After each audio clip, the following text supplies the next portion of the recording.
श्री शिवाय नमस्तुभयम भक्तों, चाहे मर जाना पर अपने पुत्र के लिए 5 अगस्त 2025 पुत्रदा एकादशी के दिन पूजा पाठ व्रत भले ही मत करना, लेकिन साल की सबसे बड़ी एकादशी पुत्रदा एकादशी पर यह एक गुप्त चीज बिना किसी को बताएं चुपचाप जरूर खा लेना।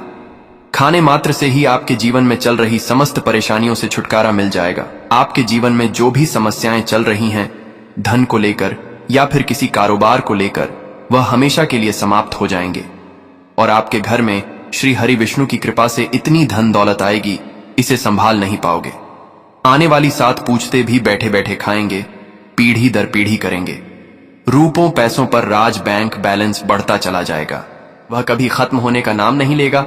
आपके घर में जो भी दोष हो, पितृदोष, राहु दोष, काल सर्प दोष, सब हमेशा के लिए दूर हो जाएगा। सावन माह शुक्ल पक्ष की एकादशी पुत्रदा एकादशी की ढेर सारी शुभकामनाएं। सावन मास के शुक्ल पक्ष चंद्र बढ़ने की दिशा की एकादशी को पुत्रदा एकादशी कहते हैं। साल में 2 पुत्रदा एकादशी आती हैं, एक सावन माह में और दूसरी पौष माह में। सावन माह में आने वाली पुत्रदा एकादशी का हिंदू धर्म बहुत अधिक महत्व है। यह व्रत विशेष रूप से उन दंपतियों द्वारा रखा जाता है जिन्हें संतान सुख की इच्छा हो या जिन महिलाओं को संतान प्राप्ति ना हो, उन महिलाओं के लिए यह व्रत पुत्रदा एकादशी का व्रत बहुत ही श्रेष्ठ व्रत माना जाता है। इस व्रत को करने से संतान प्राप्ति की होती है और संतान की रक्षा भी होती है। पुत्रदा एकादशी व्रत से मानसिक शांति, घर में सुख शांति और पुण्य प्राप्त होता है। देखिए भक्तों, बात ऐसी है कि हमारा काम तो है सिर्फ सही सलाह देने का, हम तो केवल सलाह ही दे सकते हैं। अब आप इसको मानना या ना मानना आपकी मर्जी, लेकिन भक्तों हम तो यही कहें कि अगर मान लोगे तो आपका बेड़ा पार हो जाएगा। भक्तों, 5 अगस्त को पड़ने वाली एकादशी, यूं कहें कि पुत्रदा एकादशी बहुत ही विशेष और फलदायी मानी जाती है, क्योंकि इस दिन व्रत और पूजा करने के साथ साथ यह एक गुप्त चीज खाने मात्र से जीवन में चल रही समस्त परेशानियों से छुटकारा मिल जाता है। भक्तों, पुत्रदा एकादशी के महत्व की बात करें तो पुत्रदा एकादशी का व्रत बहुत ही खास माना जाता है, क्योंकि यह एकादशी सावन के महीने में पड़ी है, जो कि साल में एक ही बार आता है। भगवान शिव का प्रिय महीना है। इस दिन अगर कोई श्रद्धा भाव से इसे करता है तो उसकी सभी इच्छाएं पूरी होती हैं। खासकर जिनकी संतान प्राप्ति, वैवाहिक सुख और धन संपत्ति की इच्छाएं हैं, उनके लिए यह दिन बहुत लाभकारी है। यह व्रत संतान की लंबी उम्र, परिवार की कुशलता के लिए रखा जाता है।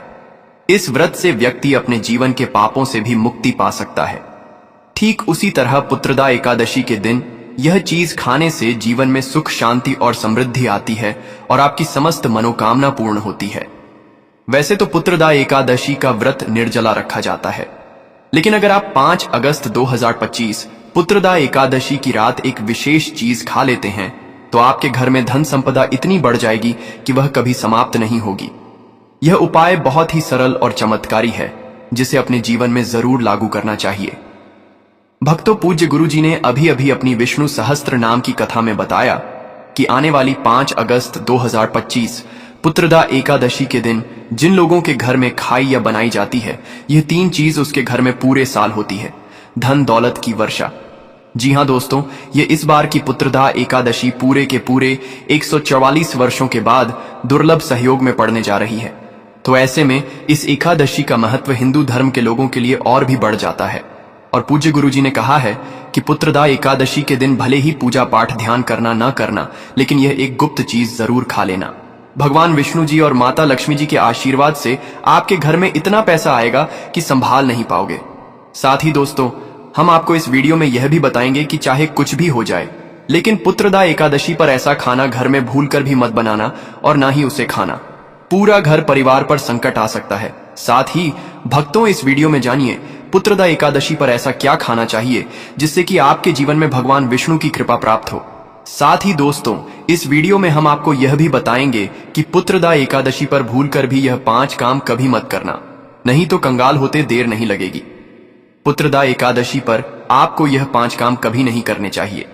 जो भी माताएं बने पुत्रदा एकादशी के दिन इन 5 कामों को करती हैं तो उसकी जिंदगी बर्बाद हो जाती है, घर में कंगाली छा जाती है, और जिस घर में भी यह 5 कार्य होते हैं, माता लक्ष्मी ऐसे घर से हमेशा के लिए छोड़कर चली जाती है। साथ में हम आपको यह भी बताएंगे कि पुत्रदा एकादशी के दिन अगर आप इन चीजों का दान कर देते हो तो आपके घर में कभी धन की कमी नहीं होगी, हमेशा ही रुपया पैसा आपके घर में आएगा। इसीलिए हम आपको जो जानकारी बताते हैं वह बिल्कुल मुफ्त होती है। वीडियो को पूरा देखें, अधूरा ना छोड़ें। जो लोग वीडियो को आधा अधूरा छोड़कर आगे बढ़ जाते हैं फिर उन्हें जीवन में कभी सफलता हासिल भी नहीं हो सकती। इसलिए जब भी कोई वीडियो देखें उसे शुरू से अंत तक पूरा देखा करें। भक्तों, चाहे जो भी हो जाए, लेकिन पुत्रदा एकादशी के दिन एक छोटी सी चीज जरूर खा लेना। यकीन मानिए, यदि अगर आपने खा लिया तो आपको करोड़पति बनने से विधाता भी नहीं रोक सकते। जी हां, इस बार वर्षों के बाद पुत्रदा एकादशी ऐसे शुभ समय में पड़ने जा रही जो हिंदू धर्म में सबसे श्रेष्ठ मानी जाती है। इस दिन किया गया कोई भी उपाय कभी भी निष्फल नहीं जाता, बेकार नहीं जाता, हमेशा लाभ ही लाभ प्रदान करवाता है। चलिए भक्तों, अब हम आपको पुत्रदा एकादशी की थोड़ी सी जानकारी दे देते हैं। इस बार 2025 में कामिका एकादशी को लेकर लोगों के मन में बहुत कंफ्यूजन है कि यह व्रत कब रखा जाएगा, 5 या 6 अगस्त को पूजा कैसे करनी है, शुभ मुहूर्त क्या रहेगा और क्या नहीं खाना है। इस वीडियो में हम आपके सभी सवालों के जवाब देंगे जो हमें पुत्रदा एकादशी दिन जरूर ही खा लेनी चाहिए। और भक्तों, साथ में हम आपको बताएंगे कि इस दिन एक चीज भूल कर भी नहीं खानी चाहिए। अगर आप यह चीज भूल कर भी खा लेते हो तो आपके घर में अनहोनी हो सकती है। तो ऐसा अनर्थ काम भूल कर भी मत करना, और अनर्थ होने से पहले वीडियो को आप पूरा जरूर देख लेना। बहुत ही खास और ज्ञानवर्धक वीडियो है। तो चलिए भक्तों, जानते हैं पुत्रदा एकादशी की सही डेट टाइम के बारे में। लेकिन दोस्तों, उससे पहले आपसे हाथ जोड़कर एक रिक्वेस्ट करते हैं कि अगर आप इस चैनल पर नए हैं तो चैनल को सब्सक्राइब करके वीडियो को एक लाइक जरूर करें। साथ ही आप अपनी राशि को कमेंट बॉक्स में जरूर डाल दें, क्योंकि हम राशि से जुड़ा भाग्य भी बताते हैं और भाग्य में चल रही परेशानियों को तत्काल दूर करने के लिए आसान से आसान उपाय कभी बताते हैं, भक्तों को जानते हैं। पुत्रदा एकादशी का महत्व, शुभ मुहूर्त और पूजा विधि के बारे में। भक्तों, यह व्रत आषाढ़ मास के कृष्ण पक्ष की एकादशी तिथि को मनाया जाता है और इसे पुत्र की प्राप्ति हेतु और जीवन में सुख समृद्धि परिवार की कुशलता के लिए अत्यंत शुभ माना जाता है। पुत्रदा एकादशी 5 अगस्त 2025 को मनाई जाएगी। शुभ मुहूर्त 4 अगस्त को सुबह 11:48 बजे से शुरू होकर 5 अगस्त को दोपहर 1 बजे तक रहेगा। पारण 6 अगस्त को सुबह 5:45 बजे से 8 और 26 बजे के बीच किया जाएगा। एकादशी तिथि सावन माह के शुक्ल पक्ष की एकादशी तिथि 4 अगस्त को सुबह 11:41 बजे शुरू होगी और 5 अगस्त को दोपहर 12 बजे समाप्त होगी। व्रत 5 अगस्त को पुत्रदाह एकादशी का व्रत रखा जाएगा। पारण व्रत का पारण 6 अगस्त को सुबह 5 से 45 बजे से 8:26 बजे के बीच किया जाएगा। शुभ मुहूर्त पुत्रदा एकादशी के दिन लक्ष्मी नारायण जी की पूजा करने का शुभ मुहूर्त 4 अगस्त को सुबह 11:41 बजे से 5 अगस्त को दोपहर 1:12 बजे तक रहेगा। अभिजीत मुहूर्त का समय पंचांग में देखकर याद किया जा सकता है। पारण का समय 6 अगस्त को सुबह 5:45 बजे से 8:26 बजे के बीच रहेगा। पारण के समय सात्विक भोजन ग्रहण करें।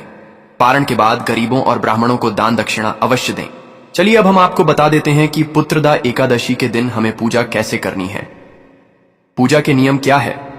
उसके बाद हम आपको बताएंगे कि वह कौन सी चीज है जो आपको पुत्रदा एकादशी पर जरूर ही खा लेना है। पुत्रदा एकादशी का व्रत विशेष रूप से संतान प्राप्ति, संतान की लंबी उम्र और सुख समृद्धि के लिए रखा जाता है। यह व्रत साल में 2 बार आता है, एक बार सावन महीने में श्रावण शुक्ल पक्ष और दूसरी बार पौष महीने में पौष शुक्ल पक्ष। सावन की पुत्रदा एकादशी का महत्व और भी अधिक होता है क्योंकि यह भगवान विष्णु को अत्यंत प्रिय मास में आती है।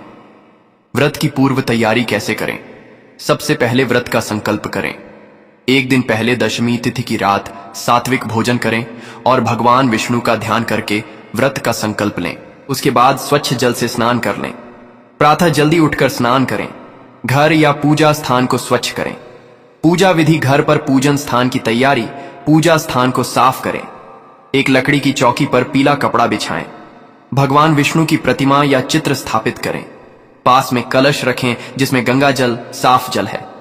पूजा सामग्री पीला वस्त्र, चंदन, अक्षत, चावल, फूल, तुलसी के पत्ते, दीपक, धूप, नारियल, फल, मिठाई, व्रत कथा पुस्तिका या मोबाइल में कथा पढ़ने की सुविधा रखें। पूजा विधि वेद हाथ में जल, फूल और चावल लेकर संकल्प करें। मैं अमुक नाम पुत्रदा एकादशी का व्रत भगवान विष्णु की कृपा से संतान सुख समृद्धि हेतु कर रही हूं। 2 भगवान विष्णु का आवाहन करें। एवं विष्णवे नमः मंत्र का जाप करें। 3 धूप दीप दिखाएं। 4 फूल अक्षत चंदन तुलसी अर्पित करें। 5 भगवान को नैवेद्य फल मिठाई चढ़ाएं। 6 विष्णु सहस्त्र नाम एवं नमो भगवते वासुदेवाय मंत्र या पुत्रदा एकादशी व्रत कथा पढ़ें। सेवन आरती करें। एवं जय जगदीश हरे पुत्रदा एकादशी व्रत कथा। इस दिन महर्षि लोमश द्वारा राजा महिजित को सुनाई गई कथा पढ़ना बहुत शुभ माना जाता है। इसमें एक निष्पाप लेकिन निसंतान राजा को व्रत रखने से संतान प्राप्ति होती है। व्रत आहार नियम। व्रत में एकादशी को अन्न, चावल, दाल, मांस, लहसुन, प्याज का सेवन वर्जित है। फलाहार करें। फल, दूध, मखाना, साबूदाना, आलू, सेंधा, नमक आदि लें। जलपान कम से कम करें और मन को भक्ति में लगाएं। व्रत पारण। दूसरे दिन द्वादशी को सूर्योदय के बाद निर्धारित पारण समय में भगवान को भोग लगाकर तुलसी जल अर्पित कर पूजा के बाद व्रत खोलें। ब्राह्मण गरीब को भोजन, वस्त्र या दान दें। विशेष मंत्र एवं नारायणाय विद्महे वासुदेवाय धीमहि तन्नो विष्णु प्रचोदयात्। विशेष सावधानियां। व्रत के दिन क्रोध, झूठ, कटु वचन, तामसिक भोजन और अधिक नींद से बचें। भगवान विष्णु के साथ तुलसी जी की भी पूजा कर। दोस्तों, शास्त्रों के अनुसार पुत्रदा एकादशी को सभी एकादशी तिथियां में सर्वश्रेष्ठ कहा जाता है, क्योंकि इस दिन भगवान श्री हरि विष्णु और माता लक्ष्मी जी की पूजा करने से व्यक्ति को सभी भौतिक सुख सुविधाओं की प्राप्ति होती है एवं सभी प्रकार के रोग, अष्ट, दुख, दरिद्रता से सदा के लिए मुक्ति मिलती है। साथ ही पुत्रदा एकादशी के इस अति पावन दिन में कुछ विशेष उपाय करके व्यक्ति अपने जन्म जन्मांतर में किए गए सभी पाप कर्मों से भी छुटकारा पा सकते हैं। दोस्तों, आगे बढ़ने से पहले आपसे रिक्वेस्ट करते हैं कि वीडियो को लाइक जरूर करिएगा और कमेंट बॉक्स में ओम नारायण नमः अवश्य लिखना, जिससे कि माता लक्ष्मी की कृपा सदैव आप और आपके परिवार पर बनी रहे।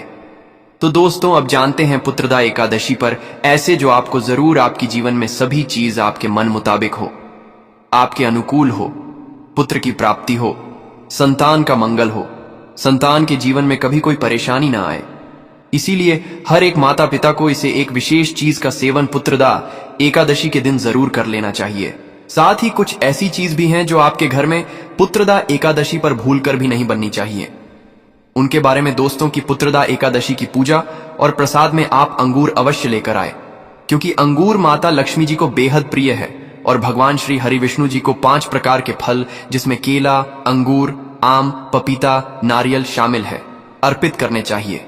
आप अपने मां के अनुसार फल लाएं, लेकिन अंगूर, केला, पपीता अवश्य होना चाहिए। पर यदि किसी कारणवश आप इनमें से कोई भी फल अर्पित ना कर पाए तो मिश्री या किशमिश का भी भोग भगवान को लगा सकते हैं, क्योंकि जगत के पालनहार भगवान श्री लक्ष्मी नारायण आपके सच्चे भाव, प्रेम एवं भक्ति को देखते हैं। आप कोई भी 5 रंग के फल ले सकते हैं, परंतु इस बात का आप विशेष तौर पर ध्यान रखें कि भगवान श्री हरि विष्णु जी को और माता लक्ष्मी को नाशपाती हमें कभी भी नहीं चढ़ाने चाहिए। इससे धन का नाश होता है, क्योंकि इस फल के नाम से ही अर्थ निकलता है नाश करने वाला फल। नाशपाती शास्त्रों के अनुसार जो व्यक्ति किसी भी शुभ दिन खास करके पुत्रदा एकादशी पर अंगूर खा लेता है, उसके जीवन में कभी धन की कमी नहीं होती। पुत्रदा एकादशी के दिन अंगूर में साक्षात माता लक्ष्मी का आशीर्वाद विद्यमान होता, माता लक्ष्मी का आशीर्वाद होता है। इसलिए दोस्तों, आप अंगूर अवश्य खा लें। साथ ही साथ श्री हरि विष्णु जी को पुत्रदा एकादशी पर गन्ना अवश्य अर्पित करें। यह बहुत ही शुभ और मंगलकारी माना जाता है। पर यदि आपको इस समय गन्ना ना मिले तो आप गुड़ और चने की दाल का भोग भी भगवान श्री हरि विष्णु को अर्पित कर सकते हैं। साथ ही साथ यदि गाना अथवा गुड़ इस दिन आप खा लेते हैं तो आपके जीवन में कभी भी धन की कमी हो ही नहीं सकती। पुत्रदा एकादशी के दिन माता लक्ष्मी को 5 रंग की मिठाइयां अवश्य अर्पित करें। साथ ही इस दिन माता लक्ष्मी को मखाने जरूर चढ़ाने चाहिए। जिस तरह मां लक्ष्मी की उत्पत्ति समुद्र से हुई थी, उसी तरह मखाने की उत्पत्ति भी जल से हुई थी। मखाने भी कमाल के पौधे से मिलते हैं। धर्मशास्त्रों के अनुसार कमल के फूल और मखाने को बहुत ही शुभ माना जाता है। आमतौर पर मखाने की खीर बनाकर श्री लक्ष्मी नारायण को अर्पित करने से घर में धन धान्य के भंडार भरे रहते हैं। पुत्रदा एकादशी की पूजा में भगवान गणेश को जो भी व्यक्ति दूर व घास अर्पित करता है तो उसे कोई भी गरीब नहीं बन सकता। ऐसा व्यक्ति स्वयं ही धनी हो जाता है। इस दिन प्रसाद के रूप में दूर व घास अवश्य लाना चाहिए और पूरे परिवार को खिलाएं। भगवान गणेश की कृपा हमेशा आपके परिवार पर बनी रहेगी। जो व्यक्ति पुत्रदाय एकादशी के दिन माता लक्ष्मी को खीर अर्पित करता है तो उसकी कुंडली के सभी ग्रह नक्षत्र उसके अनुकूल हो जाते हैं। उसे धनी होने से कोई भी नहीं रोक सकता। माता रानी को अर्पित करके प्रसाद स्वरूप में पूरे परिवार को यह जरूर खिलाएं। इससे बंद किस्मत के ताले भी खुल जाते हैं। धन, संपन्नता, ऐश्वर्य उसके जीवन में हमेशा वास करते हैं। आपके आशीर्वाद देती है। माता बड़ी प्रसन्न हो जाती है। भक्तों, शास्त्रों में बताया जाता है कि पुत्रदा एकादशी के दिन में सीताफल जरूर खाना चाहिए। सीताफल खाने से 10 ऐसी बीमारियां हैं जो खत्म हो जाती हैं। माना जाता है पुत्रदा एकादशी के दिनों में सीताफल का घर में प्रवेश होना बाद ही शुभ माना गया है, क्योंकि इसमें माता पिता का आशीर्वाद मिला हुआ होता है। माना जाता है भगवान राम के वनवास के दौरान माता सीता ने यही फल खाया था। पुत्रदा एकादशी के दौरान उसे दुखों का सामना नहीं करना पड़ता। सीता फल आपको जरूर खाना चाहिए। माता पिता प्रसन्न होती हैं और आशीर्वाद देती हैं। लेकिन याद रहे, जब पुत्रदा एकादशी के दिन सोमवार पड़ जाए तो बैंगन की सब्जी मत खाना, पाप लगेगा। बंद जूस नहीं पीना चाहिए, तो याद रखें उसमें नमक ना डालें, नहीं तो व्रत टूट जाएगा। साथ ही साथ जूस में बर्फ भी नहीं डालनी चाहिए। फलों का सदा जूस पीने से व्रत सफल होता है। पुत्रदा एकादशी पर वह ऐसी कौन सी चीज है जो घर में कभी नहीं बननी चाहिए, नहीं तो पूरा घर बर्बाद हो जाएगा। किसी भी व्यक्ति को ऐसा खाना नहीं खाना चाहिए। ऐसा खाना घर में बनने पर माता लक्ष्मी घर का त्याग कर देती है। भगवान श्री हरि विष्णु क्रोधित हो जाते हैं। अनुसार पुत्रदा एकादशी पर क्या नहीं खाना चाहिए? दोस्तों, लहसुन प्याज का खाना कभी भी हमें पुत्रदा एकादशी के दिन नहीं खाना चाहिए, क्योंकि इस दिन भगवान श्री हरि विष्णु और माता लक्ष्मी की पूजा का विधान है। और इस बार की पुत्रदा एकादशी के दिन कुल 52 तरीके के शुभ मांगलिक योग बन रहे हैं। इसलिए दोस्तों, प्याज का खाना खाता है उसके घर में हमेशा राहु केतु का वास हो जाता है। भगवान शनि भी नाराज हो जाते हैं। और अगर घर में राहु केतु का वास हो जाएगा तो वहां पर माता लक्ष्मी और भगवान श्री हरि विष्णु की कृपा कभी नहीं बरसेगी। साथ ही साथ पुत्रदा एकादशी के दिन आपको चावल भी नहीं खाना चाहिए। आप साबूदाने की खीर अथवा मखाने की खीर भगवान को अर्पित करें, और यह बात आपको हमेशा ध्यान में रखनी चाहिए। आप बाकी दिनों में चावल या लहसुन प्याज खा सकते हैं। पुत्रदा एकादशी पर लहसुन प्याज का खाना कोई भी मत खाना। छोटे छोटे बच्चे या गलतियां अक्सर कर देते हैं। अक्सर बाजार से डिब्बा बंद खाना खा लेते हैं या कुरकुरे आदि खा लेते हैं जिनमें लहसुन प्याज होता है। इसलिए कम से कम पुत्रदा एकादशी के दिन चीजों से दूर रहे। क्योंकि दोस्तों, अगर आप ही सोचिए, आप खास तौर पर पुत्रदा एकादशी पर राहु केतु को अपने घर में बुलाएंगे या फिर श्री हरि विष्णु और माता लक्ष्मी को इसलिए अपने घर को बर्बाद जंबूझ करना करें कि भगवान श्री हरि विष्णु जी की कृपा प्राप्त करने के लिए, उनका विशेष आशीर्वाद प्राप्त करने के लिए पीली चीज घर में इस दिन अवश्य बनानी चाहिए। जैसे कड़ी पकोड़ा, पीला हवा अवश्य बनानी चाहिए, क्योंकि इस दिन पीला रंग स्वर्ण माना गया है तथा सोने चांदी के समान माना गया है, जिसे हम पीतांबरी कहते हैं। इसलिए आप खुद भी इस दिन पीले वस्त्र धारण करें। इससे आपको भगवान श्री हरि विष्णु जी का विशेष आशीर्वाद प्राप्त होगा। पुत्रदा एकादशी तिथि को हमें किसी से भी कर्ज नहीं लेना चाहिए। यदि हम पुत्रदा एकादशी के दिन ही किसी से कर्ज ले लेते हैं तो पूरे साल भर हमें कर्ज के तले डूबे रहता है। इसलिए पुत्रदा एकादशी का त्योहार आप कर्ज मुक्त होकर ही मनाएं। साथ ही शास्त्रों में यह उल्लेख है कि माता लक्ष्मी उसी के घर में वास करती है जो सच्चे हृदय से माता रानी को बुलाता है। माता लक्ष्मी मंत्र एक मिश्री के टुकड़े से भी प्रसन्न हो जाती है। बस आपके मन में सच्ची श्रद्धा होनी चाहिए। भगवान भी कहते हैं कि कर्ज लेकर धार्मिक तीर्थ यात्रा, धार्मिक पूजा अनुष्ठान नहीं मानना चाहिए। इससे उल्टा जीवन में दोष उत्पन्न होते हैं। तो आपकी कोई भी मनोकामना हो, चाहे धन संबंधी हो, चाहे संतान से जुड़ी हो, आपकी हर एक मनोकामना भगवान श्री हरि विष्णु पूर्ण कर देंगे। अगर आपको जानकारी अच्छी लगी हो तो वीडियो लाइक करिएगा। मिलते हैं फिर एक नए वीडियो के साथ। श्री शिवाय नमस्तुभयम।